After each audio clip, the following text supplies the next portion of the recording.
Another one of the strategic advantages that Canada has, we do not let our people down.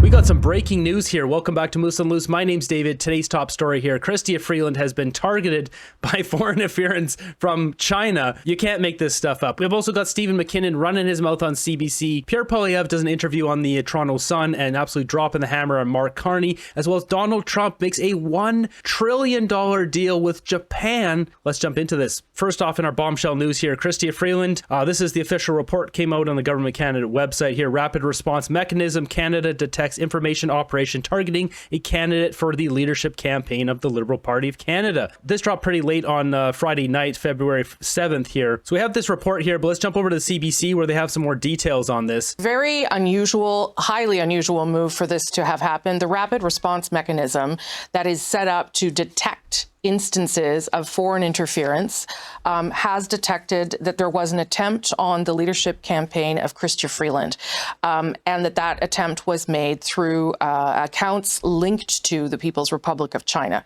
The SITE group, so this is the group that oversees interference and is supposed to flag these issues when they occur during an election, was able to identify 30 WeChat news accounts that were taking part in that campaign. So basically, they have the WeChat accounts, which is what's used in China everywhere, and this had access to 2 to 3 million people. They're tossing this slanderous stuff about Chrystia Freeland on numerous of these websites on WeChat. There were over 140,000 interactions they saw between January 29th and February 3rd. And that they were disparaging Ms. Freeland is the language that they use there. We don't know exactly what was said because we're just getting this information, so we'll certainly try and find that out. SITE, this rapid response mechanism, did reach out to the executive of the Liberal Party of Canada today to let them know that this had happened. They also let Chrystia Freeland's leadership campaign know about the findings, and they continue to say that they are going to keep watching, obviously, to see if there's other attempts by foreign state-backed actors to get involved in this leadership campaign. Again, it is very unusual for this rapid response mechanism to do anything in a public way like this. So that shows you, I think, a couple of things. First of all, that they are taking this very seriously in light of some of the findings of the public inquiry on foreign interference. And I think the second part that it shows you is that China is very closely watching this leadership race. Yeah, no kidding, China is watching this leadership race. I wonder why. Is there any ties from the Canadian government, the Liberal government, to China? Maybe they should release the names. Maybe now is the time to release those names. Knowing that the person who wins will become Canada's next prime minister. So in this instance, it was Chrystia Freeland who was targeted. And they are making this public, obviously, because they want to be transparent about these things, because there's been criticism that they weren't transparent enough in the past. Release the names already. I think we all have an idea why Chrystia Freeland's getting targeted. Is Mark Carney getting targeted? I don't think so. There's no report of that. Not that I've seen. How about Frank Baylis? Is he getting targeted? No, he's not going to win. Karina Gould? No, she's not getting targeted either. She won't win. The only person who has a chance to win is Chrystia Freeland, and ironic that she's one getting targeted. Why would this be? Interesting too, Rosie, because we have seen similar instances of WeChat being used in the Steveston Richmond East, I believe is the riding, where Kenny Chu, the Conservative candidate, complains he was the target of a smear campaign on WeChat about his support for a foreign agents registry. And the excuse at the time for not going public was that they felt that the media ecosystem had cleansed itself and they couldn't conclusively link it to the state of, to the People's Republic of China. But here they say an anonymous blog that has been previously linked by experts at the China Digital Times to the People's Republic of China. So I would say you're probably right. The experience of not acting then, having this link, and Justice Og saying, the media ecosystem does not cleanse itself. You need to go public on these things. We have this. And saying, with all due respect, trusting Justice Hogue at this point is a little wishy-washy. Considering what she just put out with that report and seeing like it's not what's really going on, I don't believe any of these people. Again, in this release, that they detected coordinated and malicious activity about Ms. Freeland, that this was, it was clear what was happening here. We've obviously reached out to Chrystia Freeland's team to see if they have a response to this news that they themselves only just got today. But it certainly indicates that there is a level of sort of proactive response from the government that that perhaps wasn't there before. The fact that SITE, the Security and Intelligence Threats to Elections Task Force, they are the same group, remember, that would oversee an election as well. Right. So they are obviously making a decision that they need to start raising flags very quickly once they see what they call malicious activity in this case. One thing's for certain here is Chrystia Freeland is no longer an insider with the Liberals. She's not part of the establishment anymore. While she's a Liberal, she's still part of that team. The establishment is not supporting her. Team Carney, Team Trudeau, Katie Telford, Gerald Butts, all those people, they are the group that is pushing their guy, their horse, Mark Carney. Chrystia Freeland is basically an outsider within that team, within that group. It's obvious she is basically not a part of the team anymore. When it comes down to it, this is highly suspicious that only she is being targeted, not Mark Carney. No. With that, we've got Chrystia Freeland coming out with this reply here. It says, I will not be intimidated by Chinese foreign interference. Having spent years confronting authoritarian regimes, I know firsthand the importance of defending our freedoms, Canada. Yeah, right. She laughed at Canadians when they took away freedoms, when they invoked the Emergencies Act. Like, come on. Canada's democracy is strong. My thanks to our national security agencies for protecting it. Maybe you should have spent more time criticizing China and less time criticizing Russia.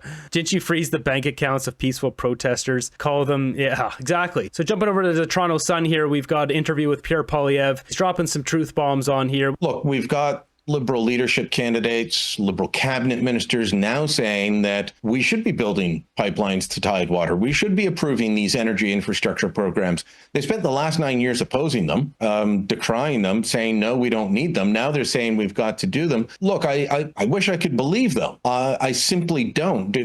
Do you take them at their word? Do you take them at their word as an honorable member, or do you have questions about whether you're suddenly going to get people like Jonathan Wilkinson saying, let's have an East-West pipeline that he's always opposed? Look, the Liberals killed the Energy East pipeline, which today would otherwise be bringing 1 million barrels of Western oil to the St. John refinery. They killed the Northern Gateway pipeline. Carbon tax Carney, Justin Trudeau's top economic advisor for the last 5 years, said on the record that he supported killing that pipeline.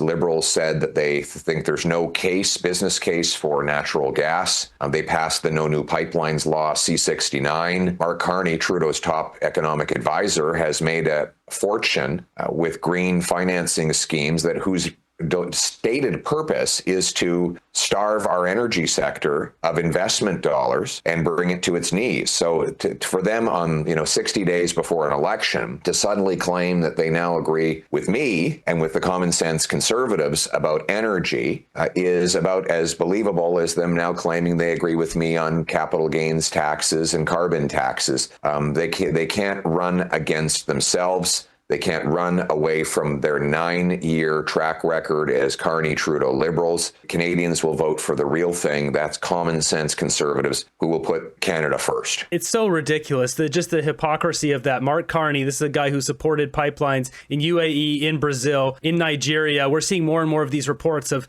money from Brookfield Asset Management going around spending money on these pipelines, but not in Canada. No, not only that, they moved the headquarters out of Toronto down to New York. Mark Carney does not back his own words, his own actions. He's all talk and no action. I don't want to spend the whole time talking about Carney, but I mean, the sales pitch from him and his advisors is he saved 2 economies. You would think he saved Canada's economy in the 2008-2009 financial crisis single-handedly. How are you going to be able to rebut that? Some people are going to buy it. What would you say to counter? Well, the 2008-9 crisis was resolved and combated by a common sense conservative government of which I was a part, led by Stephen Harper and Jim Flaherty. Then we see that Mr. Carney was a total disaster as the bank governor in Britain. He printed cash. He behaved irresponsibly. He spent taxpayers' money lavishly on himself. And you see this with the former British Prime Minister coming out and saying that Mark Carney's disaster has left the country in such bad shape. So this is not just words coming from Pierre Poilievre. It's backed up by the former Prime Minister of Britain. And he has no credibility coming out of that job. Mr. Carney's background is in taking jobs out of Canada, shipping them to China, the United States, and the Middle East. He simultaneously opposed pipelines in Canada while his company was buying pipelines in Latin America and the Middle East. He moved the company's headquarters to New York out of Canada. He defended the company's decision to move billions of dollars to the most polluting economy in the world, that is China, all while he was trying to shut down the Canadian energy sector. So anybody who wants to take money and jobs out of Canada, carbon tax Carney is the one to do it. If you want to bring it home, then we need a common sense conservative government to do that. What do you see happening come March? I've heard that some Liberals want to find a way to sign a deal with the NDP and then govern, if they can, until September 2026. That's when the Constitution says we need to have an election. They'll go past the fixed election date law. What do you foresee happening when the House resumes in March? Well, as you can imagine, I'm not invited to the talks between Carney, Trudeau, and Jagmeet Singh. They for whatever reason, my invite keeps getting lost in the mail. But we'll see what they do. I mean, what we know is that their governing agenda will not change. There will be some sudden changes in their image and their talking points in order to trick people in the forthcoming election. But carbon tax Carney is just like Justin. He always has been. I think what you'll see is they'll try to pause the carbon tax for a few months right around the election to trick people. And then if reelected, Carney has already stated he's going to bring back a much bigger, more complicated carbon tax. He wants a carbon tariff on the border. Can you imagine I was going to end it there, but can you imagine the American reaction if we put a carbon tariff on everything they export to us? Well, the worst is the carbon tariff he wants to put on the Canadian side of the border. He was asked by a CTV reporter in Atlantic, Canada, what happens when you put your tax on steel? Well, he says, well, people don't really use a lot of steel. Apparently he doesn't buy appliances or cars. He doesn't buy appliances, automobiles, pretty much anything else, homes, apartment complexes, office buildings, all of which require steel that will become more expensive under his much larger carbon tax. And I think that would send hundreds of billions of dollars fleeing to the U.S. from Canada. If Mark Carney thinks we don't use steel for items, here's a list. Kitchen knives, scissors, cutlery, nails, screws, wrenches, pliers, razor blades, keys, locks, padlocks, watches, casings, eyeglass frames, frying pans, pots, bicycle frames, pews, car engine parts, refrigerators, ladders, filing cabinets, grates, fences, shopping carts, barbells, dumbbells, cars, trucks, bridges, ships, submarines, airplanes, railroad tracks, trains, cranes, construction equipment, skyscrapers, buildings, oil rigs, pipelines, tanks, military vehicles, and wind turbines. So do we use steel? I think we use steel. I think every country uses steel. Oh, yeah. Canadians won't buy the carbon tax con job that he's selling. They want a government that will axe the tax for real, for good, forever. And I'm the only one who will do that. Regarding carbon tax Carney here, we've got Naya posting this one. So Brookfield Asset Management, this company Mark Carney was working for there, sells Nigerian oil. Funny that. So right here, Brookfield Global, you can see in the top left. Carney has no problem investing in oil. It's just Canadian oil he is against. She also posts this here. It says Team Canada imported $3 billion worth of oil from Nigeria in 2023, where there was no carbon tax or zero emissions regulations, but Canada has to put a cut on production to meet mythical net zero standards. You see here energy projects, Nigeria, $2.9 billion, 2023. So yeah, I mean, the hypocrisy from carbon tax Carney is outrageous. Next up, this is quite the spectacle here. Japan does a deal worth $1 trillion with America and Donald Trump. Is America tired of winning yet? For Japanese companies to invest in the United States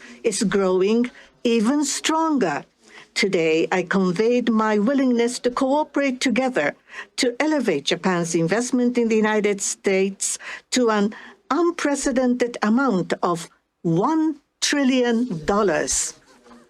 President Trump and myself also concurred to elevate the Japan-U.S. partnership to an even higher level through improving business environment and increasing bilateral investment and employment, strengthening each other's industries. This is insane. Like, we don't get any of this because Justin Trudeau has chased away all of the investment. $1 trillion. What can anyone say to this? Trump is bringing in the business. His plan is working. Trump made a huge liquid natural gas deal with Japan. That could have been us if we had not been led by the village idiots. Mexico will get out of the third world countries and give its place to Canada. $1 trillion from Japan, $500 billion from Saudi Arabia, $500 billion from Israel, Egypt, wants to talk. Iraq wants to talk. Ukraine is arriving next week to offer U.S. medals. This is the most amazing presidency of 17 days. It's crazy. Trudeau works for the global government and against Canadians. You bet he does. No one has ever accused Trudeau of being the sharpest knife in the drawer. Canada will sadly be left in the dust if we don't get ourselves together soon. People need to stop voting for the Liberals, like plain and simple. Learn what's going on in our country and stop voting for them. Canada is heading for a Great Depression. Yeah, if people vote for Carney, it will be. Carbon tax Carney will decimate us with his eco-green agenda that will further punish more people, drive more people to more tents. You'll see more tents than houses in certain cities. Next up, we got this doofus here, Stephen McKinnon, saying he's got Canadians' backs. Everything you say there is true and rational and clear. And a trade war would have enormous consequences on both sides of the border. I'm not sure they care, is my concern in this, because letting Elon Musk and the people from his companies go in and take over vast chunks of the apparatus of government, including the payment system at Treasury, could also have severe consequences, yet here we are, right? So, I mean, how much does that weigh on you as a minister and the people at the summit today and you and your colleagues as a government? Well, I, like so many others, look on with bewilderment at some of this and imagine some of these things happening in Ottawa or Gatineau, which is the constituency I represent. And he looks on with bewilderment that Elon Musk is going in with a team and cleaning out corruption and dirty spending in the American government? This is like ridiculous. We need Doge Canada badly. And what that would, some of these signals, imagine if every public servant in the national capital got an email that says a fork in the road. These are things that we should not be flirting with in this country. Canada prides itself on its stability.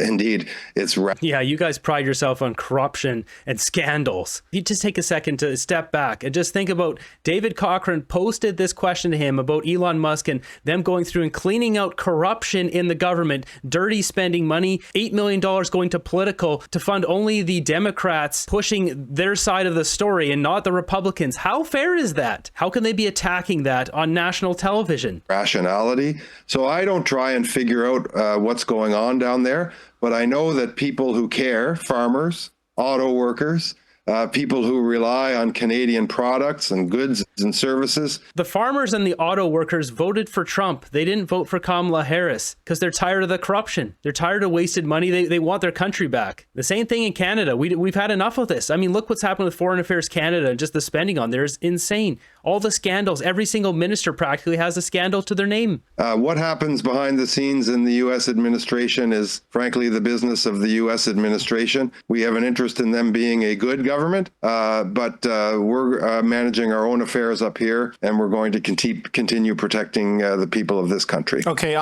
Sounds like he doesn't want us to be looking into their stuff and doing the same thing. That's what I read from that. I'm managing those affairs this summit today to bring together all the different groups, you know, from different components of the economy on all sides of a boardroom or a bargaining table. Issues like speeding up approval of projects been talked about for years. Not a lot of significant progress. Reducing internal trade barriers, been talked about for years. Not a lot of significant progress, I mean, to be candid about it. So we now have your colleague Anita Anand saying provincial trade barriers could fall within 30 days. What needle got moved at this summit? I mean, what is the ambitious thing we're going to see between now and the end of this pause? Well, that's kind of what I meant when I said we've gotten a bit of a jolt. And if there was complacency in this country, I think it's rapidly evaporating. The jolt they got is from Donald Trump. It's not from the fact that they haven't been serving us and they've been disserving Canadians, people sleeping in streets. No. That's not the jolt they needed. They needed it from Donald Trump. That says a lot about these people and the lack of character they have.